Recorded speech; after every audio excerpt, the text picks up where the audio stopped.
So, what happens when you need to sell an inherited property? Well, it can either be pretty straightforward, or it can turn into a legal nightmare. And what makes the difference? It almost always comes down to one key decision that was made years, maybe even decades earlier. Today, we're going to break down the two very different paths an inherited home sale can take, the trust sale versus the probate sale. Okay, let's imagine this scenario. A family home gets passed down. It's already an emotional time, right? And then you're hit with all these legal requirements that can feel, totally overwhelming. The very first step is just figuring out which set of rules you even have to play by. And it turns out the entire journey, everything that happens next, really hinges on whether the original owner set up a legal document called a trust. This one piece of paper, this single bit of planning, creates a massive fork in the road. And that leads to two completely different kinds of sales. So, what exactly is this all-important document? Let's get a really clear definition of a trust so we can understand why it plays such a huge, pivotal role in how property is handled after someone passes away. The best way to think of a trust is as a legal safety net for all your assets. It's a formal arrangement where you designate a person, the trustee, to manage your property for someone else, the beneficiary. It's basically a way to make sure your wishes are carried out exactly as you planned long after you're gone. So let's head down that first path, Path A. When a property is held inside a trust, the whole process is called a trust sale. And there are three key players who make it all happen. First up, you've got the grantor. This is the person who starts the whole thing. They create the trust, they transfer their property into it, and they set all the rules for how it should be managed. Then there's the trustee.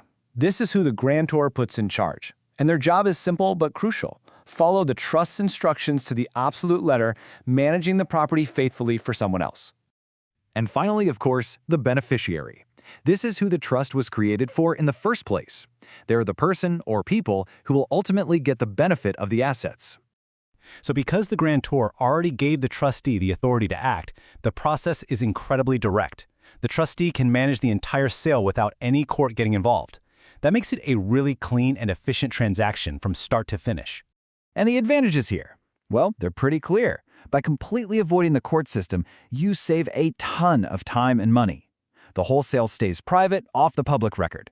And since the rules are already set in stone, there's just way less room for family drama or conflict. But what happens if that key document, the trust, just doesn't exist? Well, that takes us down the second and much more complicated path, the probate sale. And this one is managed entirely by the court system.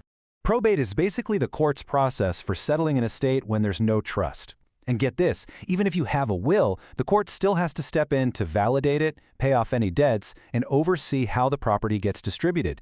This means the whole thing is public and supervised by a judge. And this is where the difference becomes crystal clear. Just look at this timeline. A trust sale can move as fast as any regular home sale. But a probate sale? We're talking a minimum of 6 to 12 months. And honestly, it's often a lot longer. Every single key step requires the court to be involved. So instead of a trustee who was handpicked by the original owner, the court appoints someone to manage the estate. If there's a will, this person is called an executor. If there's no will, they're called an administrator. But either way, their power comes from the court, not from a personal trust document. And to add another layer of complexity, the executor's power isn't always the same. If they're granted full authority, they can act more independently. But with limited authority, they need the court to confirm pretty much every major decision, like accepting an offer on the house. The sale price even has to be at least 90% of whatever the court's appraisal says it's worth. So, the downsides of probate are pretty significant. The whole process is public, which means a family's financial details become public record. It's expensive, fees for lawyers, the court, the executor, they all eat away at the inheritance.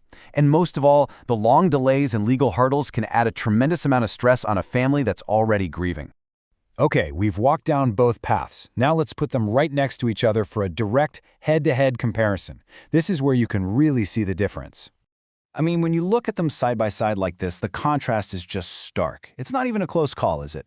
On every single key metric, speed, cost, privacy, and control, the trust sale has a huge advantage. It's faster, it's cheaper, it's private, and it keeps the decision-making power with the family, just like the original owner wanted. So, you see, this isn't just about different legal procedures. It's really about the power of planning ahead. Because the choice between these two paths, it's often made years in advance. And this quote really hits the nail on the head. At the end of the day, the main reason to have a well-structured trust is to sidestep that whole probate mess entirely. It is a tool designed specifically to bypass the time, the expense, and the public scrutiny of the court system. Let's just put a number on it to really let it sink in. A typical real estate sale takes about 70 days. A trust sale can move just as quickly. Now compare that to the 6 to 12 months or more for a probate sale. The difference in time alone is just massive. So here's the big takeaway. This isn't just about selling a house. It's about control. By creating a trust, a person decides the process in advance. They get to choose the trustee, they set the terms, and they keep their family out of a long, public, and expensive court procedure. And so, we'll leave you with this question to think about. Will your estate follow a path that you've carefully planned or one that's mandated by the courts? Because the decisions you make today will absolutely determine the road your family has to travel tomorrow.